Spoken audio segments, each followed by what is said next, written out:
Bueno, vamos a continuar la segunda clase de fármaco de trastorno de ansiedad de la parte de salud mental.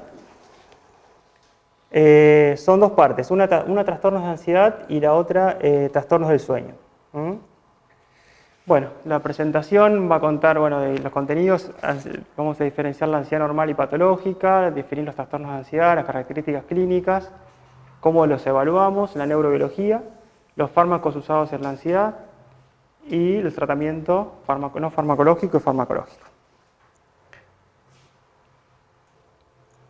La ansiedad normal es una emoción psicobiológica básica adaptativa ante un desafío o peligro presente o futuro. O sea, es algo normal que nos permite adaptarnos a una situación de peligro o desafío. ¿Cuál es la función que tiene esta ansiedad normal? Es motivar conductas apropiadas para superar dicha situación. O sea, de alguna manera nos sirve para poder superar esta situación de desafío. La duración está en relación a la magnitud y a la resolución del problema que les desencadenó. O sea, va a durar lo que dure esa situación, ni más ni menos tiempo. Y es una respuesta normal que está ligada al instinto de conservación de la especie. Eso es lo que sería la ansiedad normal. La ansiedad patológica es una respuesta exagerada. No está necesariamente ligada a un peligro, situación u objeto externo. O sea, no siempre hay alguna situación o un objeto o un peligro el que nos va a desencadenar esta respuesta de ansiedad. Puede llegar a resultar incapacitante al punto de condicionar la conducta del individuo. Ya vamos a ver bien de qué se trata esto. Su aparición y desaparición son aleatorias y ocurre de modo desproporcionado, interfiriendo negativamente en la vida de esa persona, en la vida laboral, social y familiar. Bueno, ¿qué son los trastornos de ansiedad? Los trastornos de ansiedad son un grupo de enfermedades que se manifiestan, mejor dicho, por alteraciones cognitivas, que tienen que ver con el pensamiento, pensamientos persistentes que se imponen, generalmente se describen como una preocupación, fisiológicas, palpitaciones, sudoración, contracturas musculares, náuseas, diarrea, comportamentales, comerse las uñas, hacer sonar los nudillos, inquietud, y emocionales, angustia, miedo, aprensión, irritabilidad. Entonces, en general, los trastornos de ansiedad cursan con estos síntomas. Este es el trabajito que les puse la semana pasada para depresión, o sea, es una encuesta que se estimó la prevalencia a lo largo de toda la vida y de los distintos trastornos mentales, y habíamos puesto la otra vez esto, ¿no? Que cuáles eran los más prevalentes. La semana pasada vimos trastorno depresivo, mencionamos trastorno de estado del ánimo, y ahora vamos a ver los más prevalentes de todos, que son los trastornos de ansiedad, que ocupan el 29% casi de los trastornos mentales. Acá demuestra lo que es la prevalencia, el mismo estudio, y ustedes pueden ver de cada trastorno de ansiedad qué porcentaje de ese 28,8% le corresponde. Por ejemplo, el trastorno de pánico, ahora ya después un cuadrito que está más esquematizado, tiene el 4,7%, la agorafobia sin trastorno de pánico el 1,4%, las fobias específicas y fobia social 12%, el trastorno de ansiedad generalizada casi 6%, el estrés postraumático 6,8%, el trastorno obsesivo compulsivo 1,6% y el trastorno de ansiedad por separación 5%. Y después acá tienen, si quieren mirarlo después tranquilos, qué diferencia va habiendo en relación a la edad. Esto es lo mismo, pero con un gráfico. Esto en realidad es de una guía de la Federación Mundial de Psiquiatría Biológica, pero les muestra lo que es la prevalencia, por ejemplo, de los trastornos de ansiedad a lo largo de la vida y en 12 meses. ¿No? Fíjense que lo más frecuente es la fobia, después viene la fobia específica, la fobia social, el trastorno por estrés postraumático, el trastorno de ansiedad generalizada, el pánico, que vamos a hacer bastante hincapié hoy, el trastorno obsesivo y la agorafobia sin trastorno de pánico. Esto lo puse un poco la semana pasada, habíamos visto esta parte, el trastorno depresivo mayor, y acá les pongo que es una imagen de un libro de psicofarmacología que dice, cuál es el solapamiento, o sea, qué síntomas de alguna manera comparten los trastornos de ansiedad en general y el trastorno depresivo mayor. Fíjese que los síntomas nucleares que habíamos visto la semana pasada en la depresión era el estado de ánimo depresivo y la pérdida de interés o placer, y después estaban los otros que tenían que estar uno de estos dos y después otros síntomas accesorios. Acá aparece como nuclear la ansiedad, o le podemos decir también miedo, ¿no? Y la preocupación. Después se solapan, que está del mismo color, por ejemplo, el sueño. O sea, ya sea los trastornos de ansiedad como los trastornos de estado del ánimo, pueden cursar con trastornos del sueño, problemas de concentración, fatiga y cambios en la psicomotricidad, ¿no? Estos serían como, de alguna manera, es presente en los dos. Lo que está presente en la ansiedad son los ataques de pánico, la evitación, que ya vamos a ver qué es, evitación fóbica, las compulsiones, la tensión muscular y la irritabilidad. Mientras que en la depresión, se acuerda que estaban las ideas de culpa, desesperanza, los cambios en el apetito y el peso, y las ideas de suicidio, que esas no están en la ansiedad. Entonces, ¿cómo se clasifican los trastornos de ansiedad? Acá hay una diferenciación entre lo que es el manual de psiquiatría del DSM de Estados Unidos, entre lo que es la quinta edición y la cuarta. La quinta edición sufre un cambio y hay dos trastornos de ansiedad que estaban en la cuarta edición que salieron de los trastornos de ansiedad y pasaron a tener, que ya van a ver, como un capítulo aparte, y quedaron estos en trastornos de ansiedad. Los más importantes son, los que vamos a ver acá, son la fobia específica, el trastorno de ansiedad social, la agorafobia, el trastorno de ansiedad generalizada y el trastorno de pánico.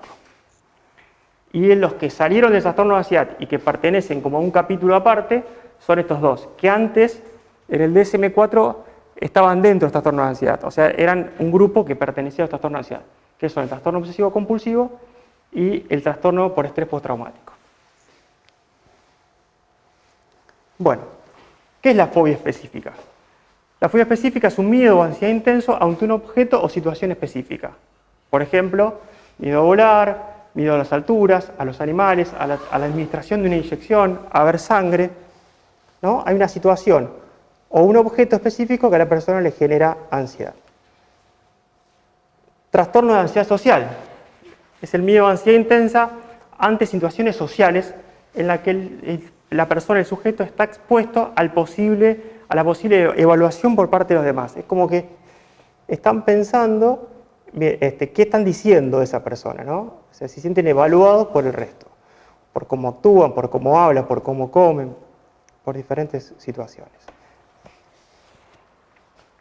La agorafobia se definía como un miedo a espacios abiertos, eso en relación estaba en referencia al ágora, que era una plaza o mercado de las ciudades griegas, y hoy es como que se amplió un poco más el tema del concepto de la agorafobia, y ya no tiene que ver solamente con situaciones abiertas, sino también espacios abiertos o cerrados, a algo cuando hay mucha gente, una magnitud, por ejemplo, está en un recital, a salir de su casa sin compañía, al transporte público. En general, la agorafobia tiene que ver con la dificultad, con el miedo a tener una crisis o la posibilidad de tener una crisis y no tener ayuda. O sea, en un lugar donde uno pueda estar con dificultad para poder salir de esa situación. O sea, hay mucha gente, estoy en medio de un recital y me cuesta, digamos, qué pasa si estoy ahí o si estoy en un lugar abierto, estoy en medio del campo, no tengo señal. También podría ser, por ahí estoy solo y de alguna manera eso me genera ansiedad. El trastorno de ansiedad generalizada es como el trastorno de ansiedad, como para decirlo de una manera más crónico, o sea, es un trastorno que tiene ansiedad y preocupación excesiva. Preocupación excesiva por temas de la vida diaria, o sea, no sé, me sale una manchita acá, pienso que tengo una enfermedad, no sé, me falta plata, pienso que ya, digamos, no voy a llegar a fin de mes, o sea, como todo en exceso. Durante más de 6 meses, o sea, tiene que venir con eso entre más tiempo, y tiene que tener alguno de estos síntomas, 3 o más. Trastorno del sueño, generalmente insomnio, fatiga, problemas para concentrarse, inquietud, irritabilidad, tensión muscular, son síntomas también que acompañan a la ansiedad generalizada. Acá esto es como un circuito del TAC, que se llama así el trastorno de ansiedad generalizada, que en algunos autores proponen como el trastorno por preocupación excesiva, que creo que es una buena pensarlo bien, porque en realidad el foco del trastorno tiene que ver con esto, ¿no? Con la preocupación Estos síntomas son como accesorios, están presentes, pero lo más importante es la preocupación. Esa preocupación excesiva hace que ese paciente sobreestime la probabilidad de que un evento negativo ocurra, o sea, es como que está pensando siempre que va a ser lo negativo, y llega a este pensamiento catastrófico, un poco lo que yo les decía recién. Y el trastorno de pánico, que es el que vamos a trabajar mañana, la semana que viene, el trabajo práctico, que hay que diferenciarlo de lo que son las crisis de pánico. O sea, el trastorno de pánico es un trastorno que se caracteriza por crisis de pánico esperadas y recurrentes, caracterizadas por la aparición abrupta de miedo o malestar intenso, acompañada de 4 o más síntomas. Estos síntomas de pánico ustedes los conocen, son síntomas cognitivos como miedo a perder el control, a volverse loco, a morirse, la desrealización, la despersonalización, y síntomas físicos, palpitaciones, sudoración, temblores, sensación de ahogo, opresión o malestar torácico, náuseas, molestias abdominales, mareos, parestesias, escalofríos, sofocones. A lo que voy es, si una persona tiene una crisis de pánico aislada, no es un trastorno de pánico. O sea, si lo ven hoy y hoy tuvo un episodio de pánico en la guardia, usted no puede decir tenés un trastorno de pánico. Ese paciente tuvo una crisis de pánico. Que ya vamos a ver que después a lo que es la terapéutica es diferente el tratamiento y también la eficacia de los fármacos para una crisis que lo que es para el trastorno. El trastorno es como un trastorno, una cosa más crónica, porque aparte de esto, tiene que estar acompañado durante un mes o más de estos 2 síntomas: la ansiedad disipatoria y la evitación. La ansiedad disipatoria es el miedo al miedo, es el miedo a tener una nueva crisis de ansiedad o la preocupación por las posibles consecuencias. O sea, yo tengo miedo a tener un infarto, obviamente, puedo tener miedo a tener un infarto o las consecuencias, obviamente, a morirme o si me voy a desmayar o lo que fuera. Y la evitación, que es el cambio de comportamiento relacionado con la crisis, es justamente, yo a partir de este temor empiezo a evitar situaciones que antes no evitaba y bueno, por el tema de la ansiedad la empiezo a evitar. No se debe a una sustancia, una afección médica y no tiene que ver con otro trastorno mental, eso es para todos los trastornos.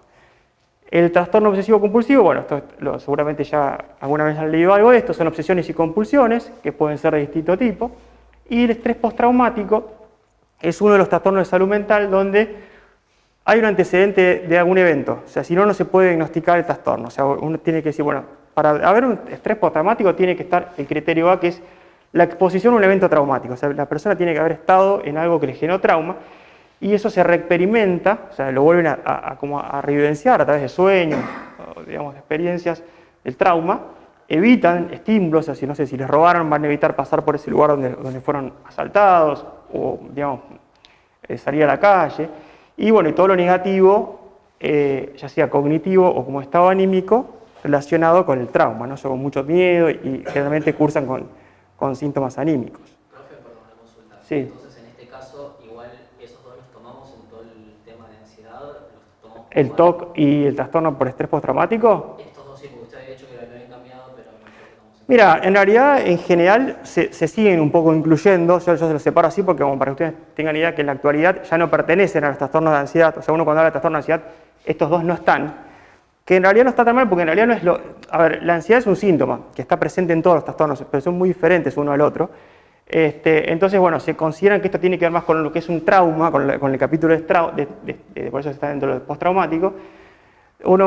Creo que vos podés decir, mira, en realidad, esto que te decía, o sea, ya ahora salieron de lo que es pero es una clasificación, ¿no? Y que, bueno, ya no pertenecen más en el DSM-5, pero, digamos, de alguna manera, cuando uno habla de trastornos de ansiedad, siempre queda un poco ligado por el momento, todavía estos 2 ahí siempre están como medio pegados, los seguimos hablando de ellos, ¿no? Bueno, la evaluación, esto yo la otra vez le puse exactamente lo mismo para depresión, o sea, tienen que hacer entrevistas semiestructuradas, escalas de valoración, que acá, bueno, depende del trastorno de ansiedad, es la escala que se puede utilizar, o sea, no hay una escala para los trastornos, o sea, hay escalas de ansiedad que miden generalmente ansiedad generalizada, pero cada trastorno de ansiedad tiene su escala propia, test psicológicos, y bueno, acá van a encontrar el diagnóstico diferencial, las comorbilidades con depresión, con trastornos por abuso de sustancias, que son bastante frecuentes, el riesgo, que acá generalmente no tienen tanto riesgo, y bueno, no deberían tener riesgo si no tienen una depresión agregada, planificar el tratamiento y monitorizar la respuesta al tratamiento. La neurobiología, que hablamos la otra vez con la depresión, que estaba implicada la corteza prefrontal medial, la amígdala, el hipocampo. Acá, como digamos, todo tiene que ver con la amígdala. O sea, la ansiedad es la amígdala, la estructura cerebral que está totalmente implicada con la ansiedad, y hay también un déficit de la corteza cingulada anterior, que es como de alguna manera la que va a regular a esta amígdala, no la puede regular, entonces como que hay más actividad amigdalina y la corteza no la puede como de alguna manera frenar, entonces se expresa mucho la amígdala, para entenderlo de alguna manera así fácil. Cuando la amígdala se activa, ¿no? Aparece lo que es la expresión del miedo. O sea, ¿qué es lo que tenemos? O sea, usted imagínese el trastorno de pánico, es el miedo. O sea, es como si, no sé, viene acá, nos vienen a robar, a todos nos va a agarrar de alguna manera estos síntomas. Lo que pasa es que el que tiene pánico no le están entrando a robar, sino que le aparecen inesperadamente.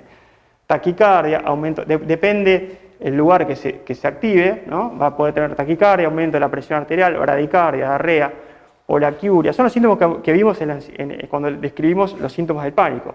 Hiperventilación, hipervigilancia, respuesta de sobresalto, freezing, y el hipotálamo activa el eje y aumenta el cortisol. O sea, cuando uno tiene miedo, puede digamos, tener la conducta de ir a luchar, quedarse quieto o no, o huir de la situación. Acá, bueno, básicamente lo que aparece es esto. En la neurotransmisión, esto es los neurotransmisores que están implicados en la ansiedad,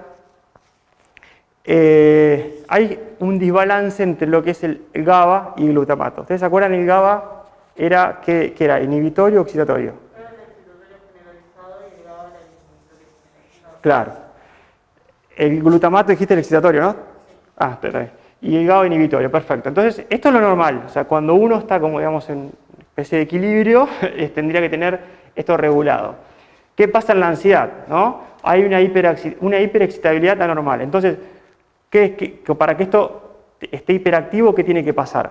Este que es el inhibitorio, ¿qué tiene que aumentar o disminuir? Claro, está el sub y baja ahí. Y este que es el glutamato, que es el excitatorio, tiene que tener más peso, tiene que bajar. Entonces, ¿qué les parece? ¿Cómo hacemos para corregir este trastorno? Tenés que aumentar la cantidad de GABA. Claro, hacia el sub y baja lo presionan acá. Muy bien. ¿Y otra posibilidad? Claro, tengo que levantar el sub y baja acá. O sea, ya ahí tenemos para pensar un poquito cómo pueden actuar los medicamentos. Y es así. En realidad, es como ustedes dicen, la acción del GABA lo que hace es, de alguna manera, lo que vimos recién, te mejora la inhibición o la disminución de la excitación a través de lo que es la pregabalina, que ya vamos a ver cómo actúa sobre los canales de calcio. Y los agentes serotoninérgicos, que son los antidepresivos, inhibidores de la recaptación de serotonina o de la recaptación de serotonina y norepinefrina, aumentan la serotonina en la amígdala y esa disponibilidad también está asociada a la mejoría de la ansiedad, o sea que la disminución del miedo y de la ansiedad puede ser regulada por todas esas maneras, ¿no?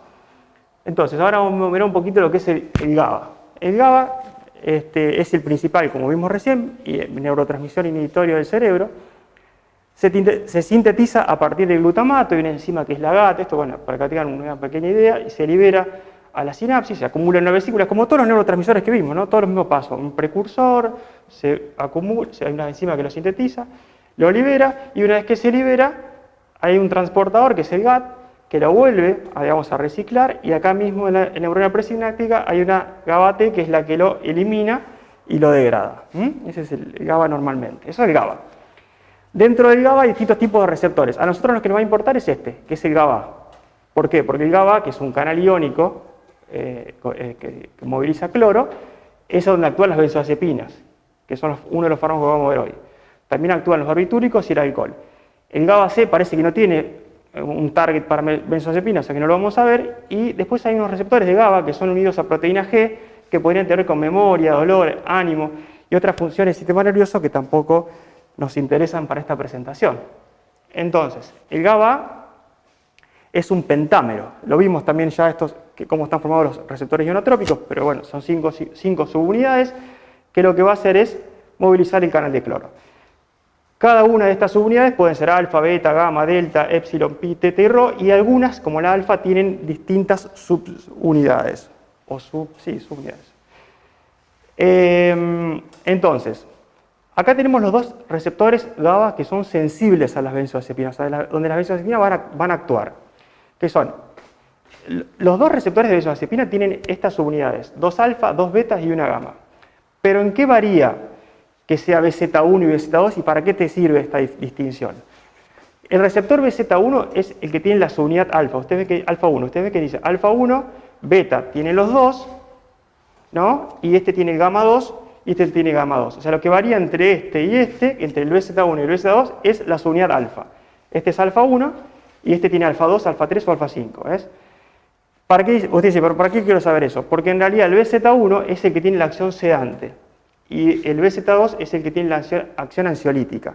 Entonces ustedes dicen, bueno, yo le quiero dar a un paciente un ansiolítico, ¿sobre qué receptor tendría que actuar? ¿Sobre este o sobre este? BZ2, está. Y si quiere, o en última, no, si no hay selectivo BZ2, sobre los dos, por lo menos, ¿no? Pero este es principalmente este. Y si yo le quiero dar a un paciente un fármaco hipnótico sedante para que se duerma, necesito que bloquee este o este más. El 1. Entonces ahí nos va a decir un poco, depende la selectividad para qué nos puede servir. Después tiene otras acciones como el anticonvulsivante, la amnesia, la relajación muscular y la potenciación con el alcohol de cada receptor, que lo puse entre paréntesis porque no hace a lo que es esta presentación. Y bueno, acá dice exactamente dónde actúan las benzodiazepinas, que es ahí, en la unión entre la alfa y la gamma. ¿Ven? Ahí, tac. Ahí va la benzodiazepina, que no es el mismo lugar que actúa el GABA, no el neurotransmisor endógeno. Entonces, estos son los ligandos de acción, un poco lo que veíamos recién. Las benzodiazepinas son no selectivos, o sea, actúan sobre los dos. O sea, van a tener un poco de efecto ansiolítico en teoría, ¿no? Por lo que vamos viendo, y algo de inductor del sueño. Y después hay algunos que son más BZ1, que hay mucho que tienen más que ver con la sedación, con el efecto hipnótico, que van a ser el solpidem, que es un fármaco que se usa para dormir, ya vamos a ver, y algunos que son agonistas parciales, no totales, ¿no? También tienen dentro de este grupo. Entonces, en la ansiedad podemos usar benzodiazepinas, pregabalinas solamente para el TAC y moduladores serotoninérgicos, que son los antidepresivos, y un grupo más que es la buspirona. Bueno, vamos a arrancar con las benzodiazepinas. Las benzodiazepinas en realidad son fármacos que bueno, tienen mucha importancia porque se usan digamos, muchísimo, han tenido mucha utilidad. Como dice acá, a partir del lanzamiento de fármacos como más que todos los antidepresivos, estos medicamentos de alguna manera empezaron a dejar de utilizarse por otros medicamentos que en teoría tienen más eficacia y mejor tolerabilidad. Entonces, ¿cómo actúan las benzodiazepinas? Un poco lo estuvimos viendo. Este es el receptor GABA, ¿no? Está medio, no se ve mucho la imagen, pero este es un receptor GABA que tiene, ustedes como ven, acá lo que está entrando es cloro, ¿no? A pesar que no haya ninguna estimulación de nada, porque este que ven acá violeta es el GABA y este sería una benzodiazepina, ¿no? El receptor sigue ingresando algo de cloro, ¿no? Y eso es lo que, ¿se acuerdan que habíamos visto como actividad constitutiva en uno de los primeros fármacos, en los primeros prácticos? Bueno, quiere decir como que entra, digamos, un poquito de, digamos, tiene un movimiento iónico. Si bien el GABA, eso que ustedes ven acá como 2, acá ven en 4, o sea, como que aumenta, digamos, la actividad del receptor, o sea, abre el canal y va a entrar más cantidad de cloro, o sea, se va a hiperpolarizar la membrana. Si a esto yo le pongo solamente la benzodiazepina, como en este caso el verde es la benzodiazepina, fíjense que no aumenta la actividad del canal, o sea, el canal queda igual, o sea, es como cuando estaba antes, no hace nada, básicamente.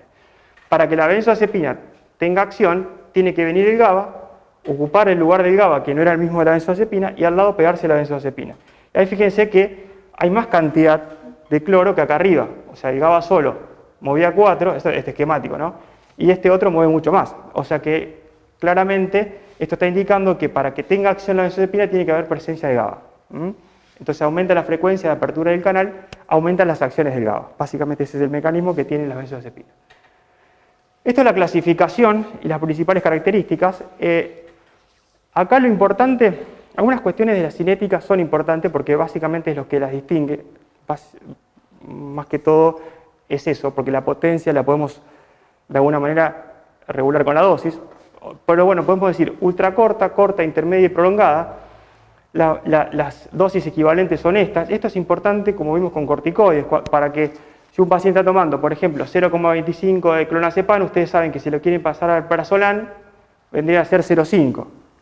Y si lo quieren pasar a lorazepam, 1. Y si lo quieren pasar a diazepam, 5. ¿Cuál es el más potente de todos estos? El clonazepam, ¿no? porque es el con el que al menos dosis tengo el mismo, o sea, al mismo efecto si es dosis equivalente. Entonces, bueno, por ahí uno puede decir, bueno, los que más se usan en pánico son las tres que tienen como más potencia, por decirlo de una manera. Es el clonazepam, el lorazepam y el alprazolam. En teoría serían esas tres. Este es el comienzo de acción, que también es importante. ¿Por qué? Porque si yo necesito que el paciente se tranquilice rápidamente, podría necesitar a lo mejor algo que actúe más rápido. Igual el diazepam no se usa mucho en la crisis de ansiedad, pero bueno, los demás tienen, digamos, una acción intermedia, que en general son las que más se utilizan. La vía media, bueno, un poco lo que veíamos recién de cuánto dura, y algunos tienen, otros no, metabolitos activos. Esto es medio complejo, pero bueno, se los pongo así como para que tengan una pequeña idea y a fines de qué sentido tiene conocerlo, que es el metabolismo. Hay como distintos grupos de cómo se metabolizan las benzodiazepinas de acuerdo a los pasos metabólicos que utilizan. Hay un grupo que, el primer grupo, dice que, bueno, que ahí tienen dos reacciones de fase 1 de óxido-reducción, seguida de una reacción de fase 2 de conjugación con ácido glucurónico, y de esa manera, bueno, da un metabolito más hidrosoluble e inactivo, de esa manera se puede eliminar más fácilmente. Acá el ejemplo sería el diazepam. El diazepam está acá, y primero tiene que transformarse, y después ahí recién se va a eliminar. O sea, tiene que hacer dos pasos de óxido de fase 1 y uno de fase 2. Este segundo grupo, en vez de tener dos reacciones de fase 1, tiene una sola reacción de fase 1, y después tiene la reacción de fase 2, y es el alprazolam, que lo tienen por acá. Hace dos fases. Y después tiene este otro grupo, que es el grupo 3, que tiene un solo paso metabólico, que es el lorazepam. Va directamente a la fase 2 y se eliminan. Hasta acá, ¿alguna utilidad en la farmacología esto? ¿Qué les parece? Algo más, digamos, ustedes, por ejemplo, alguno de estos grupos, en un paciente con una insuficiencia hepática, por ejemplo, ¿preferirían alguno en particular o da lo mismo cualquiera de los tres? Claro, este medicamento tiene que solamente conjugarse, o sea, le va a dar menos, digamos, de una manera, menos trabajo, por decirlo de una forma al hígado, de eliminarlo.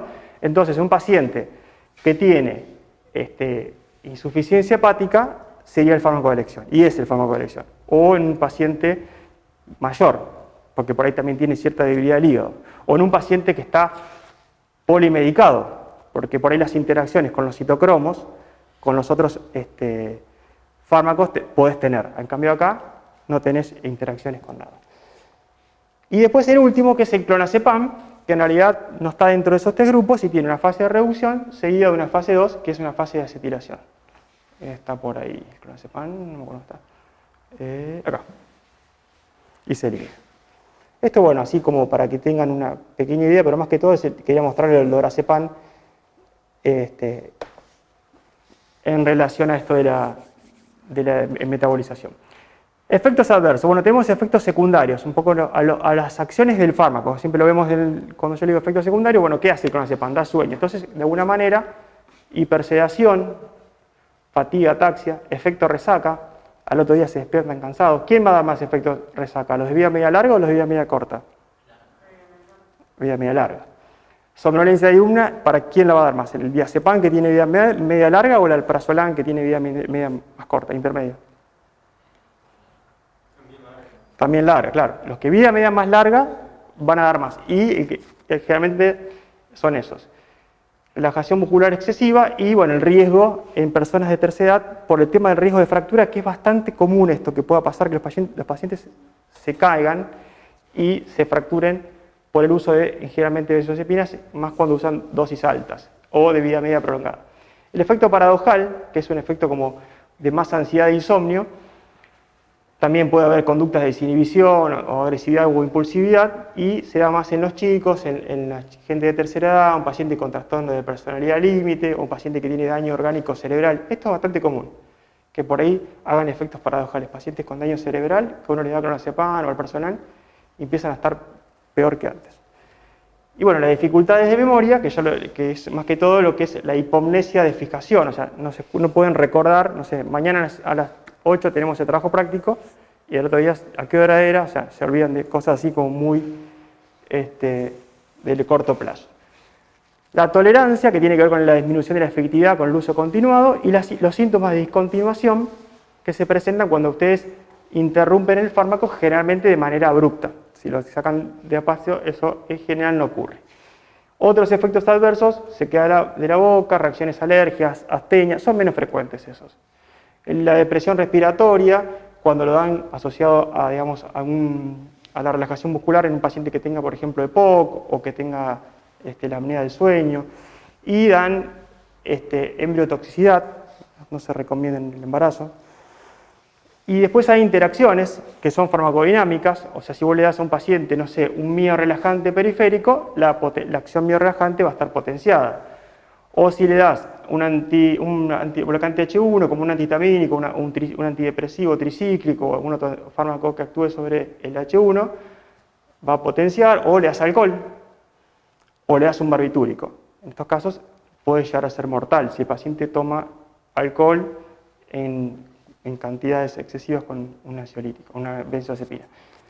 Y la farmacocinética, que tiene que ver con lo que es el aumento del nivel plasmático, en el caso del alcohol, de la inhibición microsomal o el propranolol, y disminución con los antiácidos o los inductores.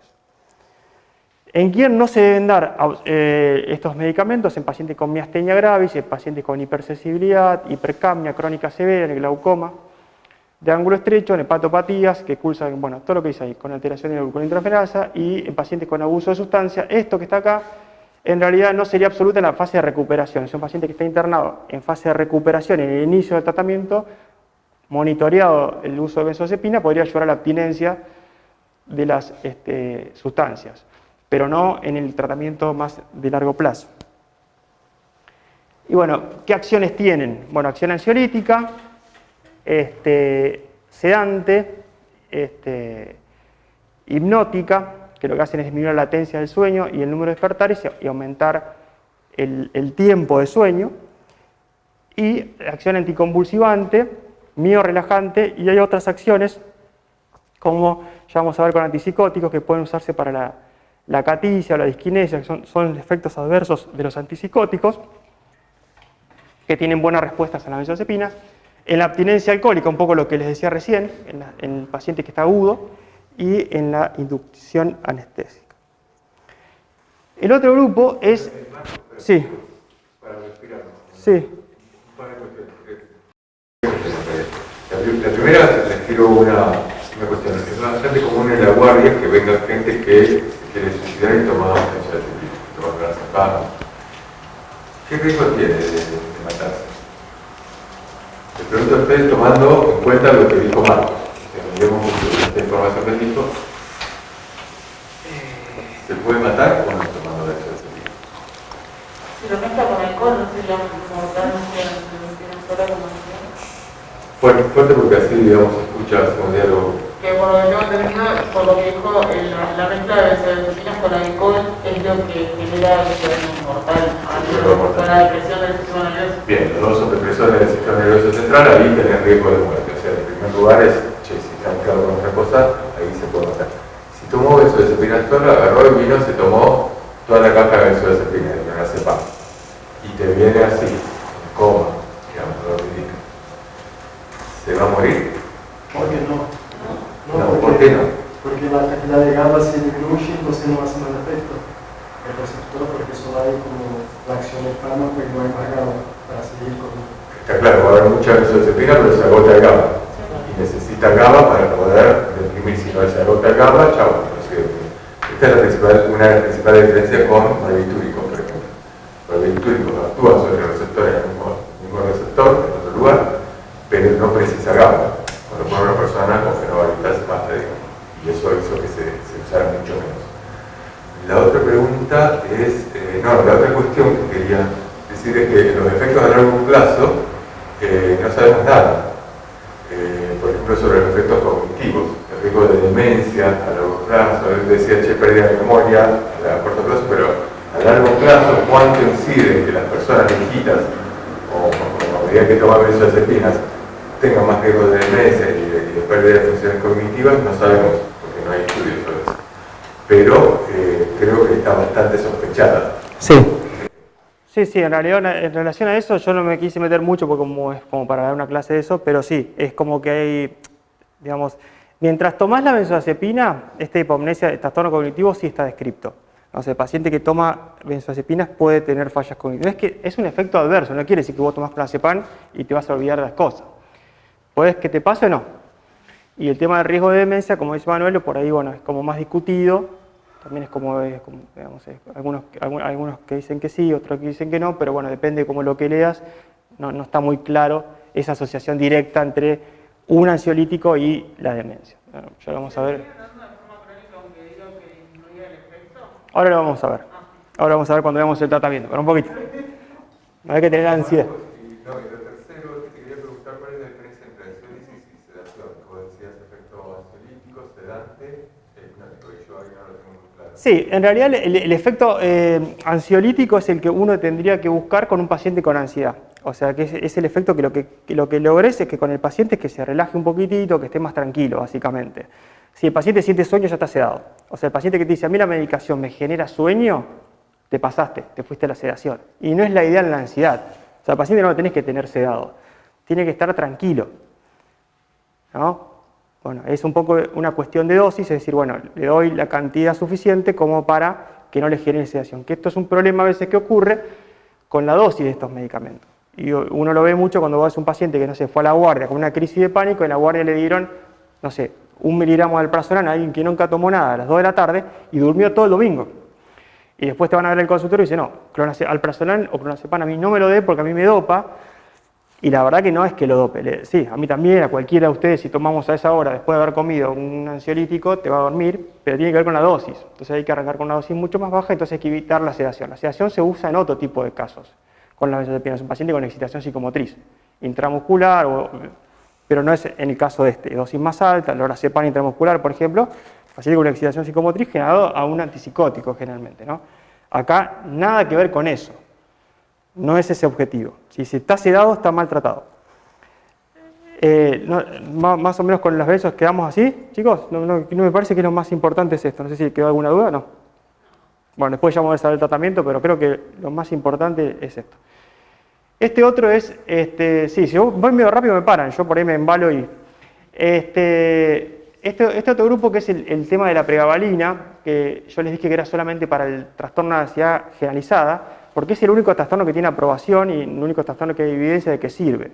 Ya van a ver, nosotros le pasamos un artículo de los gabapentinoides de este año, de 2021, Boletín de Navarra, que dice para qué se usa esto, para un montón de cosas que en realidad no tiene aprobaciones, y una de ellas es un montón de trastornos psiquiátricos que van más allá del TAC y que no tiene indicación, por lo menos aprobada. Como vimos al principio, cuando vimos el sub y baja, ¿no? Que cómo actuaba, tiene que ver con la excitación, ¿no? Actúa sobre los canales de calcio, y cómo actúa es así. Lo que hacen es, ¿se acuerdan cuando vimos en autónomo que había un canalcito de calcio que cuando entraba el calcio, qué pasaba con el neurotransmisor? Se liberaba porque las vesículas que había adentro salían. Claro. Esta vesícula que acá está el neurotransmisor, no hay uno, hay un montón de neurotransmisores entre las vesículas, se pegan acá a la vesícula presináptica y se libera todo eso. Entonces, si yo lo bloqueo, no puede salir de ahí el neurotransmisor, ¿no? Entonces disminuye la liberación. Si tengo menos neurotransmisores, tengo menos de todo esto. Menos glutamatos, menos norepinefrina y menos sustancias P. Por eso tienen acciones antiepilépticas, analgésicas y ansiolíticas, porque modulan varios neurotransmisores. Acá nosotros los que nos importaría principalmente sería el tema de la neuroexcitación, ¿no? Esto es, bueno, un poco lo que es se los paso como medio rápido como para que lo tengan, cuáles son las características más farmacocinéticas. La dosis de 150 es la dosis recomendada, que no es la que en realidad ni cerca se usa en ansiedad, es mucho menos, pero bueno, es la que se recomienda. Generalmente pacientes con 150 es como una dosis bastante alta, por ahí 75 a 150 yo diría que sería una dosis más estándar, y la dosis de arranque de inicio tiene que ser baja, porque da mucha sedación. Entonces tienen que empezar vienen comprimidos que se pueden cortar y pueden arrancar con 25 miligramos, y después se lo van subiendo a la semana, pero no es la dosis de inicio, es la dosis como de mantenimiento que está recomendada para el trastorno. Bueno, después lo demás es más cuestiones cinéticas, que no hay mucho acá como para bueno, que pasa la leche, otra vez obviamente barrera hematocefálica, no hay mucha importancia. Después después lo leen tranquilos. Y los efectos adversos, estos, ¿no? La sedación, por ahí un poco lo que puede generar, mareo, somnolencia, ¿no? Ahí dice somnolencia, se queda la boca, el edema es algo que puede pasar, edema periférico, visión borrosa, esto es un efecto adverso bastante frecuente y complicado, el tema del aumento de peso, dificultad para concentrarse y el angioedema como un efecto grave que también está descrito. Después aparecen las precauciones. Cuando leemos esto, por ahí nos asusta un poco utilizarlos. Ese aumento del riesgo de pensamientos o conductas suicidas, como los antidepresivos, ¿no? Esto lo puso la FDA en el 2008 y ahora la semana que viene ustedes van a ver anticonvulsivantes, seguramente lo van a ver más detalle esto, pero es como para todos los antiepilépticos, porque digamos, este riesgo es de los antiepilépticos. Y se vio esto en pacientes epilépticos que fueron tratados por epilepsia o por trastornos psiquiátricos, o sea, pacientes que tomaban la medicación independientemente de la indicación que tenían. Después es aumento de riesgo de sufrir dificultades respiratorias, principalmente en pacientes con EPOC o que se encuentran en tratamiento con otros depresores del sistema nervioso. Esto también es una advertencia. El aumento de la somnolencia, esto es bastante importante también tenerlo en cuenta, porque el paciente toma, no sé, le estaba tomando clonazepam y le dieron pregabalina para, no sé, para la fibromialgia al reumatólogo y le va a dar más sedación. O sea que hay que tenerlo en cuenta, por ahí hay que bajarle un poquito lo que venía tomando, el ansiolítico, si es real que tiene que tomar esto. Bueno, el aumento de riesgo de accidentes va para todos los fármacos, ¿no? Acá están todas las indicaciones aprobadas por FDA y por la EMA de Europa. El TAC es el único trastorno de ansiedad, la fibromialgia lo aprobó FDA, pero fíjense que esto lo saqué del boletín de Navarra que le pasamos. Acá la EMA dice el balance beneficio-riesgo no es favorable, por lo cual no la considera una aprobación. Y bueno, el dolor neuropático y la neuralgia posherpética. Y en las convulsiones, como coadyuvante, también tiene aprobación. Los moduladores serotoninérgicos, los vimos la semana pasada en recontra detalle. Obviamente no voy a hablar de vuelta de todos los efectos adversos, mecanismos de acción y todo, porque repetiría la clase, lo leen, lo miran de la semana pasada. Lo único que le voy a decir es, como distinción, es que esto actuaban sobre qué receptores. ¿De qué tipo de receptores actuaban los antidepresivos? ¿Se acuerdan? ¿Qué eran? ¿Canales iónicos o eran receptores unidos a proteína G? A proteína C, G. Entonces, bueno, acá está escrito, pero el inicio de acción, ¿cómo sería? ¿El inicio de acción va a ser rápido o más lento? Tardaban, ¿no? ¿Se acuerdan que tenían como una latencia de 15 a 20 días, ¿no? El que vimos recién, la benzodiazepina, que actúa sobre un canal iónico, ¿qué les parece? ¿Va a actuar más rápido? Más rápido. Entonces ya ahí nos está diciendo algo, ¿no? El mecanismo de acción, por ahí, ¿qué necesitamos tratar? ¿Cuál nos va a favorecer? Acá tienen cuál se usa para cada trastorno de ansiedad. No son todos los IRS, sino que algunos se usan para algún trastorno y otro que para otro. El único que se usa para todos es la paroxetina, están todos. Ese están todos. Después el resto, algunas veces sí, algunas veces no. Por eso dicen que es el gold estándar en ansiedad, porque es como que es el fármaco que sirve para todos los trastornos de ansiedad. Y de los duales, la venlafaxina en pánico, la duloxetina en ansiedad generalizada y en pánico, y la venlafaxina en ansiedad social. O sea, ahí hay menos trastornos que tienen aprobación. Yo acá en el anterior le puse también el TOC y el estrés postraumático, que vos me preguntabas, se los dejé como para que los tengan, igual no estarían dentro de los trastornos de ansiedad, pero bueno, yo se los incluyo porque para mí todavía están medio pegados ahí. Entonces, hay un trastorno de pánico generalizado, ¿no? Que se trata. ¿Este trastorno de pánico? No, ¿cómo generalizado?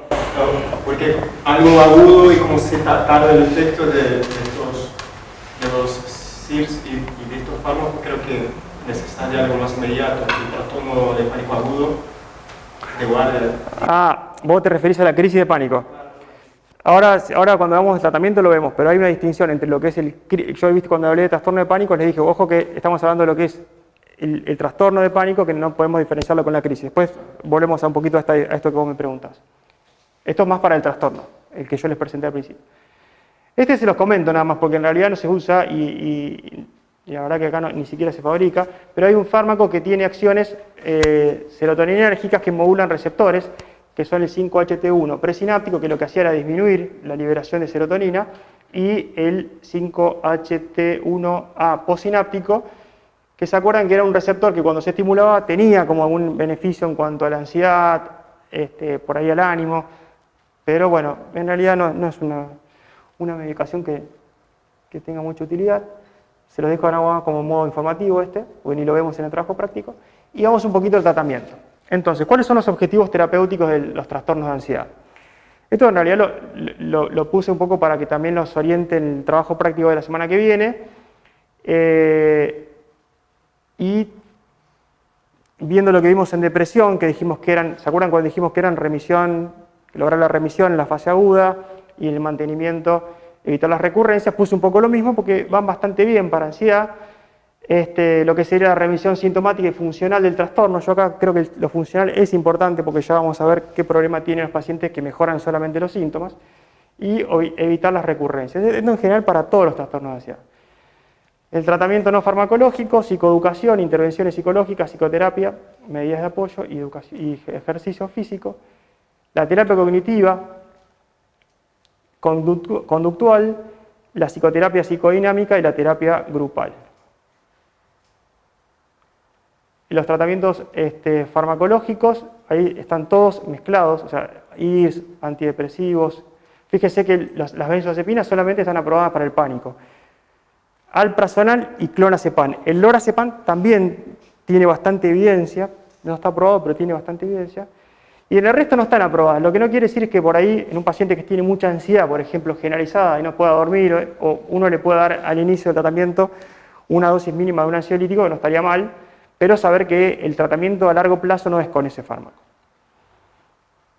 Y en el trastorno de pánico, que es el que vamos a ver más en detalle el tratamiento, porque es el que van a ver ustedes mañana, la semana que viene en el trabajo práctico, dejamos los dos objetivos, fase aguda y fase de mantenimiento, y yo le pongo acá qué me importa a mí, digamos, del pánico mejorar, que sería la remisión de las crisis de pánico, ¿no? O sea, que el paciente no tenga esos episodios que están molestos para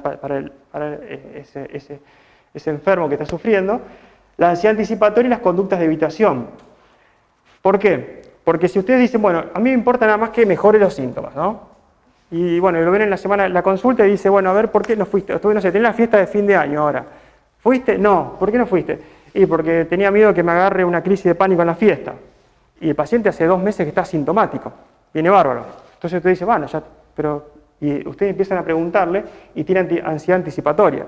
Dice, yo tengo miedo, si me agarra una crisis, ¿qué hago? Yo me siento en la punta de la sala, del salón, pero justo está el guardia, no me deja salir, ahora cuando... Entonces como que hacen todo eso y dejan de ir. Entonces usted dice, pero no importa lo funcional, ¿cómo que no importa? Si el paciente sigue mal, entonces tiene que estar esto bien. Y esta sería una conducta de evitación secundaria a la ansiedad anticipatoria. Entonces esto se trabaja más con psicoterapia cognitivo-conductual, y esto puede ayudarle un poquito, a lo mejor la medicación, y esto lo va a ayudar también bastante la medicación. Pero esto necesita psicoterapia. O sea, la terapia cognitiva es la que, ustedes más o menos han visto algo de esto, la terapia cognitiva es la que tiene, digamos, que ver las cogniciones, los pensamientos, las emociones y la conducta en una situación dada. Todo está interrelacionado. Por eso, digamos, cuando uno piensa negativamente, se siente de esa manera negativamente y actúa en consecuencia. O sea, yo tengo crisis de pánico, siento que voy a tener un ataque de pánico, claramente mi conducta va a ser encerrarme. ¿Qué es el problema de estos pacientes? No son pacientes graves, pero son pacientes que dejan de hacer muchas cosas. Y son pacientes que en general tienen una actividad, funcionan muy bien en la vida. Y a causa de este trastorno, que tiene bastante buena respuesta al tratamiento farmacológico y psicoterapéutico, se están perdiendo de un montón de cosas a causa de la ansiedad. Y la verdad que es una pena, porque hay gente que es muy productiva.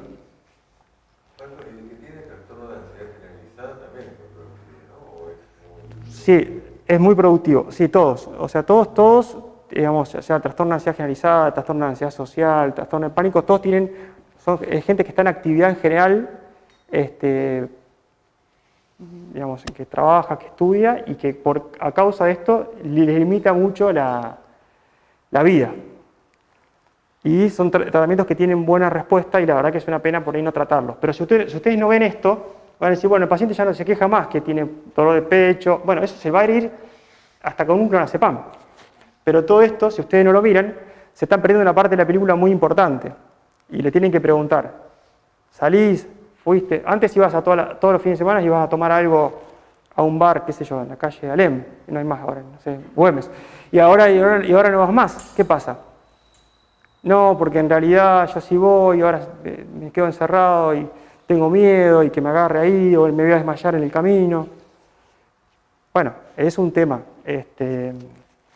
Por eso siempre preguntando estas cuestiones uno los trata de ayudar a que puedan...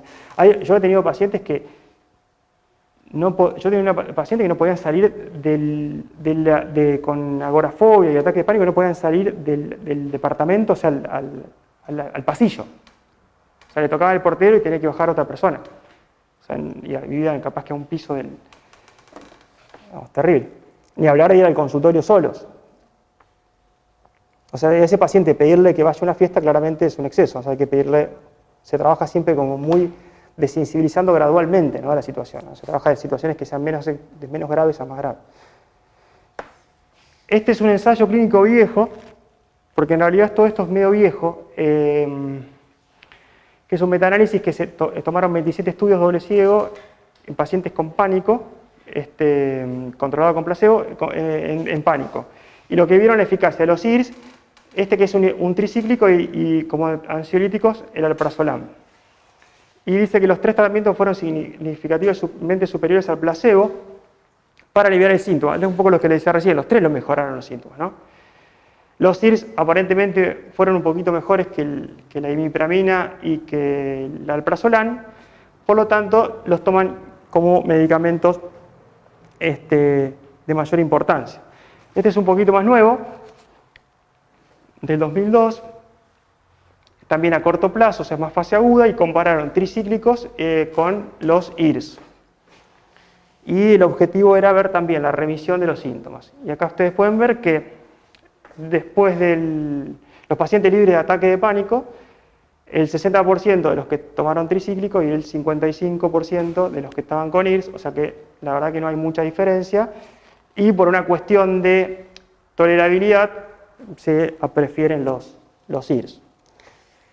Esto es una guía la guía de Canadá, que lo que les va a decir es un poco los niveles de evidencia, que también están en base a los ensayos.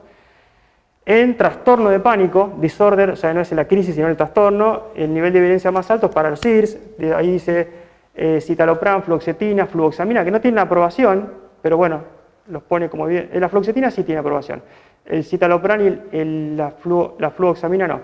Igual la fluoxetina tiene un perfil muy activante, está aprobado para el pánico, pero la verdad que no se usa mucho, es la realidad, nadie lo recomienda, pero bueno, está aprobado.